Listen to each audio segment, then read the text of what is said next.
Amor es saber que hay que esperar el tiempo que sea, ni lo vamos a contar. Solo quiero ver que algo pasará. Tú solo dime que yo ando ready, te llego allá. Llévame contigo hasta las nubes. Mientras bajando la vibra sube. Dime qué vamos a hacer, dime qué vamos a hacer, Cuando me dice, oye papi, más cerquita, nada de pena que se quita. Tu sonrisa en mi Welcome back to another episode of the vlog. This doesn't look like Miami, and you are very much correct. We are actually currently in Austin, Texas for the Lodge Meetup Week. Today's video is one of the most important videos that I've ever put together in my life. I played some of the biggest stakes I've ever played against one of the other YouTube vloggers that I have very much respect for, being Mariano, and we get into a ton of hands together. Anyways, I appreciate you guys as always for coming through, stopping by and supporting. Again, we're playing 10, 25, 50.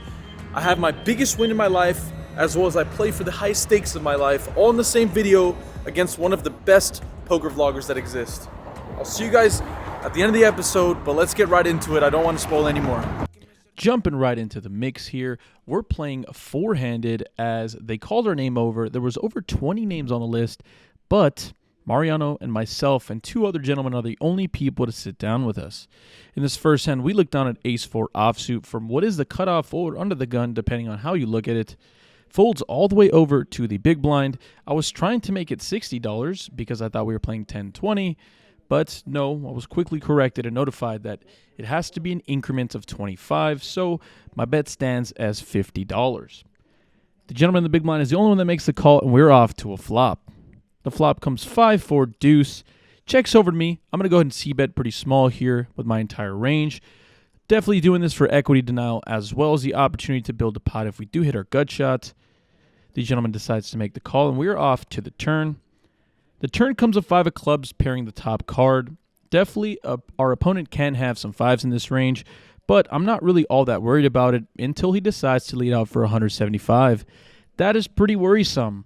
My hand is honestly too good to fold. I have the second pair with the nut kicker as well as a gut shot, so after a little bit of thinking, I decide to make the call because it would be way too nitty to make the fold, and who likes that anyways? We now go to a river card that comes a 3. Well, that's one way to get there. When he checks it over to me, I'm going to be going for a value bet here. Besides boats and some 6s that I don't think a lot of his range consists of, I want to be targeting those hands that include 2 pairs or some trips. I'm now begging him to have a 5 in this spot. When he checks it over to me, I decide to bet $275. My opponent goes into the tank before raising to $1,600. Did we get our foot caught in the door? I'm not really sure, but I didn't bet to make the fold, and I'm not a hero, as you guys know that. I make the call, and my opponent shows ace-5. We chopped the pot, and I think everybody loves that, right? But pretty sick bluff on his end, and almost got me to fold a tying hand. In this following hand, we look down at pocket 9s from the under the gun position. This time, we're going to go ahead and raise it up to the proper sizing, which is $75, 3x. The cutoff, a.k.a. next to act, decides to make the 3-bet. $250 is the new price of poker. A little bit of a decent sizing, considering he's going a little more than 3x. Not too large, and he doesn't have to go that large when he is in position. All that being said, this is a pretty standard just call here, being four-handed, and we're off to a flop. The flop comes 10-4 deuce, rainbow. Not a whole lot going on here. If I was good pre-flop, I'm probably good on this flop as well. I go ahead and check to continue playing in flow when my opponent decides to c-bet for $275. Never going to be making the fold to just one bet, so I decide to make the call, hoping for an improvement of some sort or at least a non-scary card, which comes just that. It comes a 5 of spades. It does bring a backdoor flush draw there. But all of that being said, not a whole lot changes to this board texture. Besides the wheel ace, ace-3 suited being in his 3-betting range, I don't see a lot of really big value besides some overpairs. I decide to check again, and he decides to fire out $450. Now we're getting into some big money poker. After a bit of thinking, like I said, if I'm good on the flop, probably going to be good on this turn, so I decide to make the call once again. I'm a sticky player. and I'm proving it on this run out. As the river comes out, a king. So now his hands like ace, king get there. If you have hands specifically like ace, king of spades, king, queen of spades, king, jack of spades, I unfortunately don't get to pick this hand up. After I checked him, he decides to fire out a very chunky bet sizing of $800. This is obviously some form of a value bet, but you know, you don't get the fish tag for no reason. After over 3 minutes of deliberation, I decide to make the call, and my opponent shows pocket kings for top set. That didn't work out at all, really, did it? Damn it. Not so long after, we have a fifth player that decides to join the table, and now we are under the gun +1, or the cutoff, however you look at that spot. It's interesting always playing short-handed in these big games, but it does bring out the best poker in myself, or at least I think it does. Maybe I'm just less penalized for being a calling station. Anyways, we look down at ace-4 of diamonds. Gonna come in for a raise of $75. Folds back over to the player in the first hand of the session, who decides to defend, and we're off to a flop. The flop comes 4-3-7 with 2 diamonds. Diamonds and a heart. I don't think we could have asked for a better board. When the opponent decides to check to me, he looks like he's ready to play in flow, but I decide to bet $75. Going to be betting my entire range here. It's just pretty great that we happen to have the best hand we can ever have in this spot besides flopping a straight. My opponent pretty quickly decides to make a raise to $275. What an incredible situation to be in. Now, when it gets back over to me, there's a couple ways to go with this hand. Either we can commit our entire stack or just raise once again. I think he's raising with a ton of, you know, interesting hands. He can have a hand like 7-8. He can have a hand like a pair and a straight draw. And when that's the case, I'm going to go ahead and make it a little larger. I decide to raise to $1,500. And the reason being because although it sucks getting this many blinds in pre-flop in a massive game and being scared is very common, the important thing to note is that I don't have a made hand besides bottom pair. So I want to put the pressure on my opponent. Sure, if he has a set, he's never folding, but if he has a hand that's stronger than mine, let's say he's blocking a diamond, like if he has 7-8 offsuit with a diamond, my hand just goes down in the ranking scales. After a bit of tanking, my opponent decides to make the fold, and good for us as we finally pull a full-blown pot in our direction, not one that's chopped. Unfortunately, to this point, the session hasn't really been going into our favor. We're in the big blind, and Mariano decides to raise the button to $75. It folds all the way to me in the big blind. I decide to 3-bet here to $325. The action is back over to Mariano before he decides to pretty quickly to 4-bet here to $800. Well, I'm now in an interesting situation, and I'm mostly just kicking my own ass. The reason being, my hand has a ton of equity, and I would have loved to see what would have kind of transpired post-flop, but alas, I must make the fold and nod it over to our friend here, Mariano, who will be taking down that pot because we cannot continue to a 4-bet. Out of position against a strong player is not a very good idea. At this point, honestly, I'm just licking my wounds. I've been getting beat up to this point, but that's never stopped me before, and it's not going to stop me today. It doesn't matter that the lines are bigger. It doesn't matter that the spine is massive. What matters is that I'm here to play, and I'm here to show why I deserve to be on the game. Under the gun decides to raise here to $75. The small blind decides to make the call. We're playing four-handed again because the fifth-handed player decided to leave. I look down at ace-10 offsuit. I'm going to go ahead and defend, so I just make the call, and we're off to a flop. Going to be underrepresenting my hand here pretty massively by not 3-betting in a four-handed table, but the action checks over to the initial raiser on the ace-9-7 2-hard flop texture, and the initial raiser decides not to c-bet and check the action around. The turn comes out a 4 of hearts, and to our surprise, the small blind decides to lead here for $175. I'm going to go ahead and just make the call here and go off to a river. The river comes a pretty innocuous 5 of spades. My opponent goes deep into the tank. Yes, this is a pretty interesting spot for him, I believe, before he decides to check it over to me.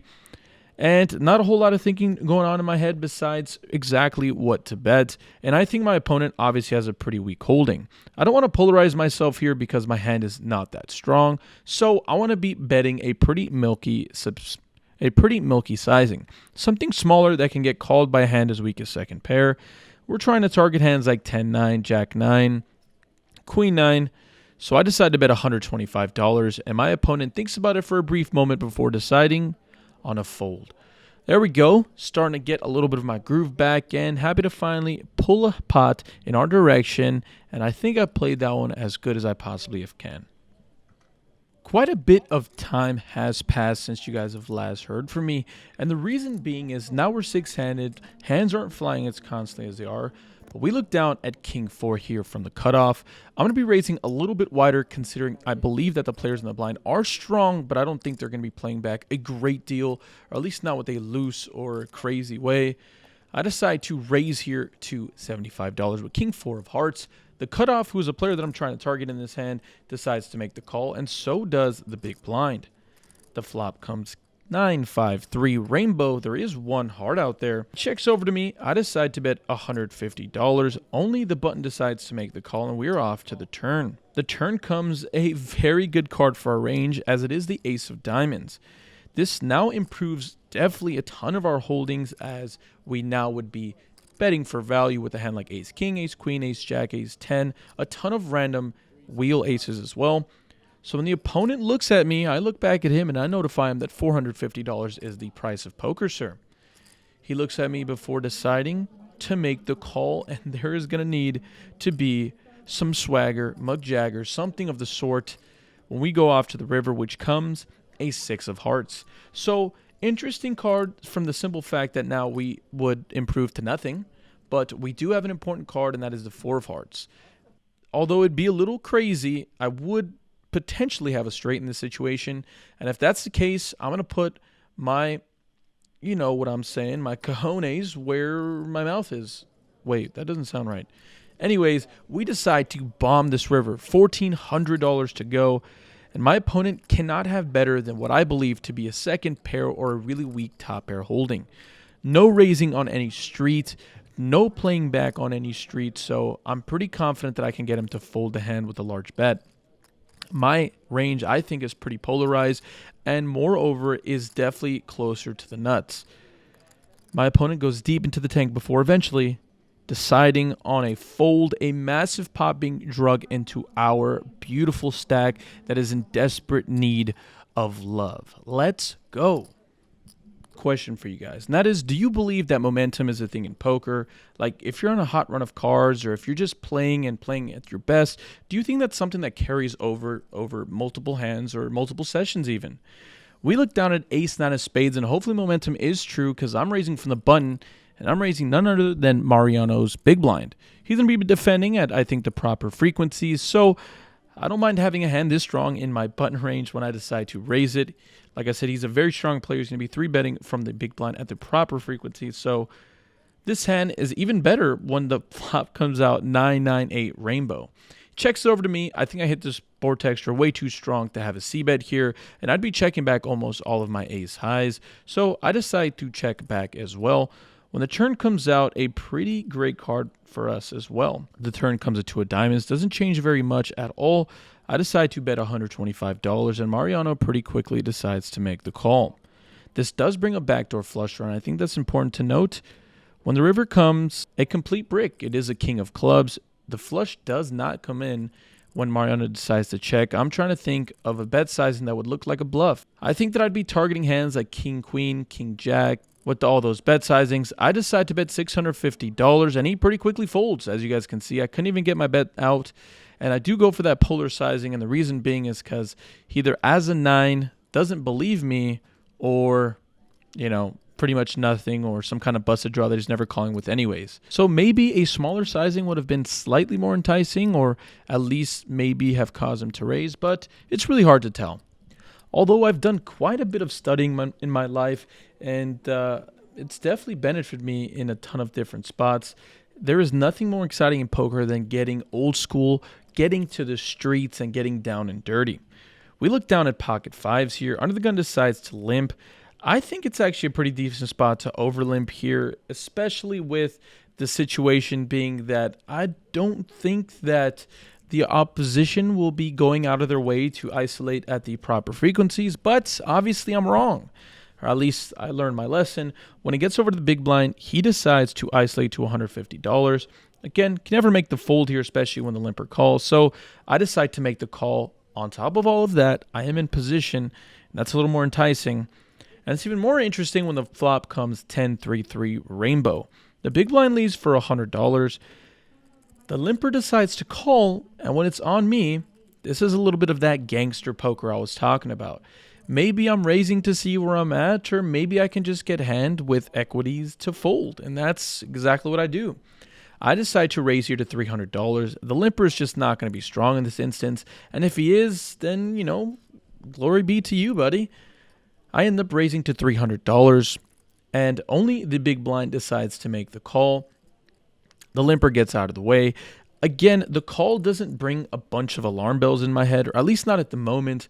I do think that this player is going to be good enough to call with the proper frequencies with a hand like ace high or king high with any decent backdoor equity. When he makes the call, I'm not looking to improve really. I'm just looking to kind of hold the best hand. When the turn comes a jack of spades, it does bring a backdoor flush draw. So I'm going to go ahead and check it back. And the river comes a deuce of diamonds. He thinks for a very long time. And I think that at this point, it's gone on so long that I think he's thinking about either going for really thin value or going for a pretty big bluff. And, you know, I'm prepared. I think that there's no way I can fold this river with how we got to it. There's no way a hand as weak as just one pair is going to be betting this river, unless he has a hand specifically like aces that I think could be blocking some of my weird like ace 3 suited or ace 10 suited. He decides to check it after all of that thinking, and I check it back, happy to show my fives, and he pretty quickly puts his hand into the muck. Again, I think he had a hand like ace-queen or ace-king specifically.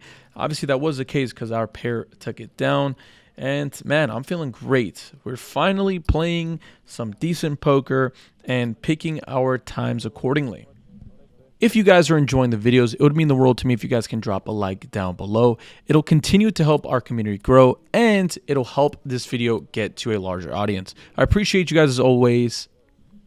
One thing that I think I am disgustingly bad at or good at, depends on how you look at it, is predicting or calling out an opponent's hand and still paying them off. I'm in the big blind, and the button decides to raise to $75. Folds over to me. I'm the only one left to act. I look down at queen 9 offsuit, and this is fine to just defend. So I go ahead and make the call, and we're off to a flop. The flop comes ace queen 10 rainbow.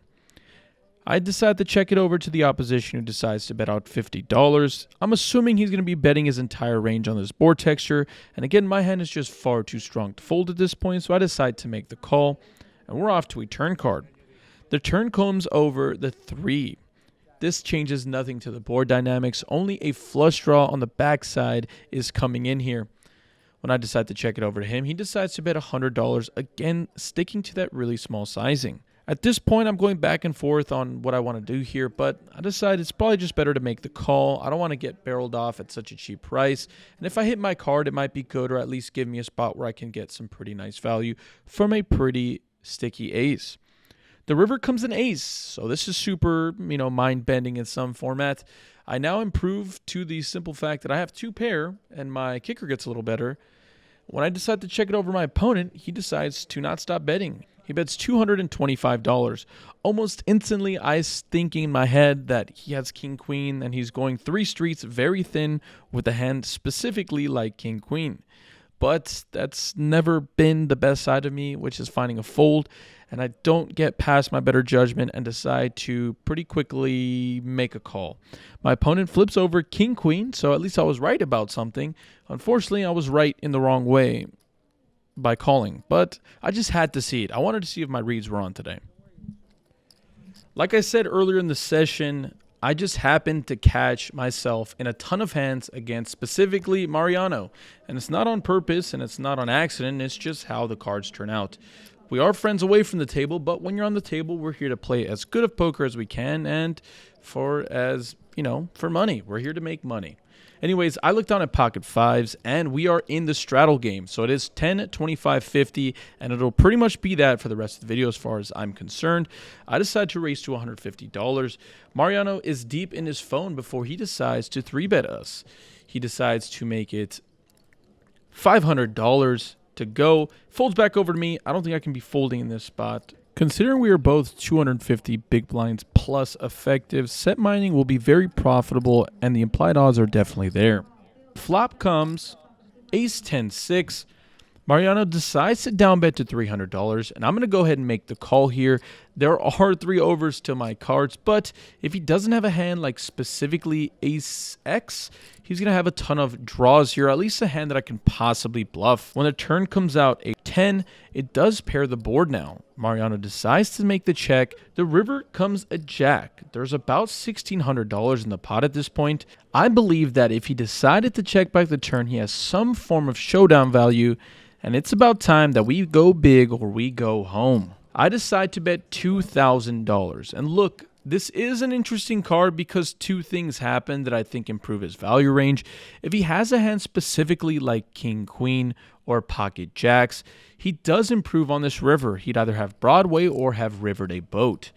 But in this exact instance, besides that, those 2 specific holdings that I don't think he has a large combination of, I think that his hands are going to be like ace king, ace queen, and I'm pretty positive that I can get a single pair holding to make the fold.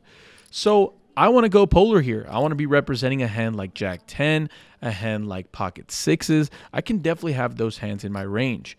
So after a bit of tanking, Mariano decides to make the call, and he shows ace jack. So he later told me that he did not mean to nit roll or anything like that. He was just thinking about raising possibly, which, you know, granted would have obviously worked in this case because we would have snap folded our pocket 5s. But, you know, all things considered, I'm pretty happy with the way I played out. I don't mind my river play. If you end up with the river with like 15th pair, you're going to have to bluff sometimes.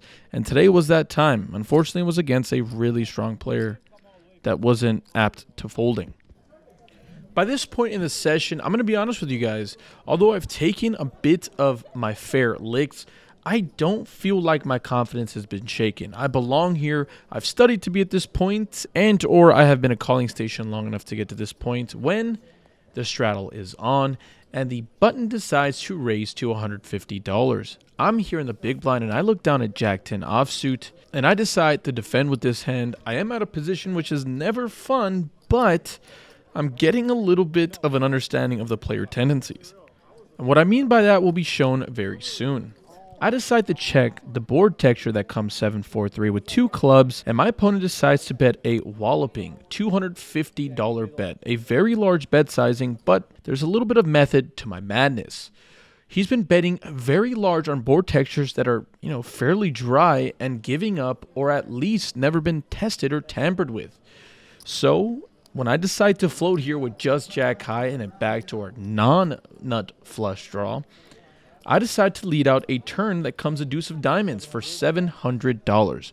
My opponent almost instantly decides to throw his hand away, and that just goes to show you, even though you can get a little off track here in a small sample size, in a smaller session, and against opponents that I'm not going to be playing against for a long time, I think I can get away with doing some real crazy gangster plays. And whether you like it or not, that's, I guess, not the point of it. It's just taking advantage of a spot that I was seeing come up frequently and just kind of putting them to the test. Luckily, for this one, it worked out. If you've made it to this point, I can promise you, you will be rewarded by watching the largest hand, the biggest pot I've ever played with in just a few hands. But first, we have another monster pot against Mariano. We look down at King Jack offsuit from early position 7-handed, and we make it $75. Mariano is in the hijack and decides to 3-bet once again to $250. A pretty small sizing, but this is the proper sizing, going about 3.5x in position. I'm going to go ahead and think about it for a little bit. I do consider 4-betting, considering my under-the-gun image is going to be really tight and really strong. But I think against that and decide to go what definitely is the incorrect route and the more passive route and just making the call. Let's see if we can get bailed out with a good flop or at least some decent play post-flop. But the flop comes Jack 3-3. Flopping top pair on what is an unbelievably dry board texture, I decide to check call Mariano's $175 c-bet. We're going off to a turn card, hoping to improve in some fashion. When it does come, a 3. So now we make a boat. not a whole lot changes to the value of our exact holding, considering we're still behind aces, queens, and kings, although we do block kings. I decide to check it over to Mariano, who pretty quickly decides to check it back, and we're off to a river card. The river card comes an inconsequential 6 of clubs. At this point, I'm going in between my head, and I think my heart is in the right place when that is to go for some value.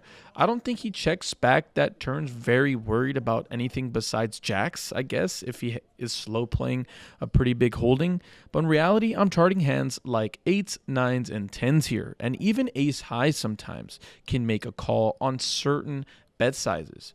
I decide to bet $300, which is again a fairly small sizing considering the relation of the pot size, and pretty quickly Mariano decides on making the call. This time he's going to be incorrect. I show him the king jack. Finally, we take down a pretty sizable pot against our foe here, and let's move on to yet another hand. Although we still have quite a few more hands left to go over, I do want to thank you guys again for sticking through this entire thing. Like we mentioned in a couple videos, you guys seem to like longer video formats anyways, and today is just that. It's the greatest session of my life. It's the craziest session of my life, and we still haven't even got to the meat and potatoes of this episode. Well, let's get things going off in the right direction. When the cutoff decides to raise to $150 here, and the straddle is on to $50, we look down at 10-8 of diamonds. Pretty scary when you think about the stakes I've played and all that, and this is pretty much a buy-in for some games at least. But I am in position in the cutoff. I decide to make the call for $150 with 10-8 of diamonds. Folds all the way around, and we're off to a flop. The flop comes queen, queen, 10. The initial raiser decides to check here, and I want to go ahead and take over the betting lead. If I need to bluff in some streets, then at least we had the betting lead in our favor. But more importantly, I want to go ahead and equity deny against a hand like ace-jack or ace king, things like that I think would be calling anyways, or at least I'd be extracting value from those hands, and more importantly, at least denying equity in this sense. The turn comes out a pretty bricky card after he decides to call. As it comes, the 4 of diamonds. The only thing this changes here is the backdoor flush draw, but that's something that I have covered considering I have the 10-8 of diamonds. When he checks it over to me, I go in between checking and betting here. The merits of betting is equity denial, and the pros of checking here is that I can get run off of my equity. After quite a bit of thinking, to be quite honest, on this single street, I decide to check it back, erring on the side of caution and a little bit of passive play, reducing the variance by allowing myself to get to this river for cheap. The river completes our flush as it does come the king of diamonds. So besides a hand like specifically king, queen, or pocket kings, not a whole lot changes here, besides, again, the flush that does come in. When he checks it over to me, I decide to bet a pretty polar sizing of $1,100. I'm targeting his hands like ace highs or ace king would be something that I think I'm specifically targeting. But unfortunately, my opponent pretty quickly decides to make the fold here. He thought better of it and made a pretty decent fold. What I'm assuming is probably ace high.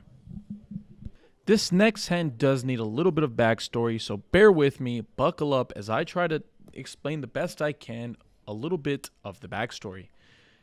I'm actually playing in this pretty big game, and I mentioned over to the gentleman on my right jokingly that because I made that big bluff with the pocket 5s against Mariano, I now have to balance my range out by getting some value hands in there. I can't just keep bluffing and expect to be a profitable player, so I need to have some value.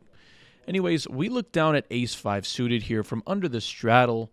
We make it $150. It folds all the way to that straddle player who I was joking along with, and he decides to make the call. And let's tune in and see if you can hear me talking to him. I remember value. I know. Value. I know. I swear to God. I know. I swear to God. Dude, you know it's a good poker game when they say, I swear to God. After a little bit of friendly banter, we go off to a flop that comes as great and as picture perfect as possible. The flop comes 9-8-5 with 2 hearts and a diamond out there. We flop the nut flush draw as well as a pair. We decide to c-bet for $200, and my opponent pretty quickly decides to make the call. The turn comes, an unbelievable king of hearts. We now have turned the nuts somehow. when he checks it over to me. It's time that we get as much money as we can into the middle. And I bet $600, which is a pretty massive sizing. And again, he thinks that we're supposed to be going for value, or maybe is that a leveling war that we have now set. My opponent goes deep into the tank before deciding on just a call. We have ended up on this river, hoping for a brick, no pairing the board, no straight flush cards out there. And we got exactly what the doctor ordered. It's a jack of spades, and I almost instantly jam all. I know you're going to go all in. Big and it's nice. Yeah. For $5,400. $5,400. The bet on the turn was $600. We have gone nearly 3x the size of the pot with this river jam. I'm targeting a very specific range. I believe that my opponent has a flush. I'm almost certainly positive that he has a flush, and if he doesn't, there is no way in hell that with this board run out, he'd be calling with anything weaker than a set, or maybe specifically a hand like King Jack suited or something like that. So when we get to this river, I just think he has to have a flush or a really strong set. He goes deep into the tank, and I am not exaggerating. I'm going to play it in fast forward. He goes into the tank for over 7 minutes. And we're not really at the stake level where calling the clock is a frequent thing or something that's ever comes up. There's very little talk going on. He is talking to himself, but in these stakes, my goal is to never say anything in a spot this big. This is a massive spot for me, and if he calls, this will be the largest pot I've ever played in my entire life, and will take me out of the hole pretty significantly and book a pretty profitable win if he makes the call. After an unbelievable tanking session, my opponent ultimately decides on the call. We flip over ace-5 of hearts, and he shows me queen deuce of hearts. He had the second nuts and tanked for over 7 minutes. Oh my goodness. The table is going crazy, and as you can see from this film here, Rampage was able to get all of the footage from his angle. Oh my goodness. Let's go. Wrapping up the session, we look down at ace-king offsuit. We're going to be raising here from what is the cutoff. Mariano and Rampage are here defending the straddles and the big blind, but unfortunately, only the button, the person that has position on me, makes the call. And we are off to a flop, 2 ways, heads up, hoping to smash yet another board texture and increase my largest win ever. But unfortunately, the board comes queen, 3 deuce, 2 hearts, and a diamond. But this player's been super tight pre-flop and extremely tight post-flop. Let's start a little C-bet, a little feeler bet, see what he's thinking. I bet $175, and he pretty instantly folds. So that'll do it for today's session. Thank you guys so much for watching, and let's throw it back to me in the hotel room just after what ended up being the most ridiculous session of my entire life. Llévame contigo hasta las nubes. Mientras bajando la vibra sube. Dime qué vamos a hacer. Dime qué vamos a hacer. Cuando me dice, oye papi, más cerquita. Nada de pena que se quita. Tu sonrisa es mi favorita, baby. Tu pelo, tu olor y esos besos como tú ninguna. Me llevo a la luna, yeah. Tu pelo, tu olor y esos besos. Okay, when I get into this room, I swear I'll give you guys a whole rundown. The session's over. You guys saw just shortly ago, I played the biggest pot I've ever played in my entire life. Sorry about the noise. And yeah, it was ridiculous. As you guys just saw, I played the biggest stakes and the biggest pot of my entire life. And I won that pot right over there somewhere. There's the Hollywood or whatever. But I want to talk to you guys a little bit about how the session went and how I feel. First things first, I want to thank you guys. Because without you folks, there's no chance that I get to be around people like Ethan, Mariano, and Alex, who were unbelievably kind for me the entire trip, as well as their partners. So huge shout out to them for being so welcoming and friendly to me. And again, I don't even get to scratch the surface if it wasn't for the amazing following that we have amassed on the channel here. And the one thing that I've always tried to press forward is the community aspect of our channel. It's not just like me playing poker. It's like us playing poker. Like, we're a team. I want to give back in every opportunity I can. So I'm going to keep finding ways to do it within my means and trying to give back because you guys have given so much to me. Moving beyond that, today's session was crazy. Roller coaster. Tried a really big bluff against Mariano where we go over the pot, and that didn't work out. Just an incredible session. Like, it just was. Ups and downs, and ended up booking, I think, the largest win on the vlog to date. So we were in for exactly 9,000 and out for exactly 14,000 exactly. So I mean, I don't even know what else to say besides that. I feel amazing, and I feel really lucky, obviously, but I feel like I played really well, and that's one thing I can take away from this trip was I feel like I played well, and I ran good in a really big spot, and I found a way to get the maximum somehow. All that being said, like, you know, huge thank you to, again, all the boys, Mariano, Rampage, and Wolfgang Poker for being so kind and welcoming this trip and inviting me to come along. And oddly enough, we're going to see most, if not all of them, in Austin, which is going to be shortly after this trip. I got to go back home. We're going to go to watch the UFC event with the boys. Huge heavyweight bout that you guys will have already known the outcome by the time this video comes out. But the one thing I do want to say before I leave is, sorry to get personal, but I know a lot of people were worried about me and my health because of the heartbeat monitor. Like I mentioned briefly in that video, I suffer from pretty severe anxiety attacks, and I think I was just having an episode, like a panic attack, and that in turn kind of makes my heartbeat fluctuate. Anyways, went to the doctor, checked out, blood pressure absolutely normal, completely healthy, besides the fact that we just want to make a couple lifestyle changes. So I'll be doing that, obviously, but yeah, nothing beyond that to say. I just want to wish you guys a very, very happy January. And yeah, we're going to be going into February. Wow, this video might be coming out in February. Who knows? But more importantly, you guys have a lovely day. Stay happy, stay healthy. And more importantly, run good at the tables. Deuces, y'all. Digo hasta las nubes, mientras bajando la vibra sube. Dime qué vamos a hacer, dime qué vamos a hacer.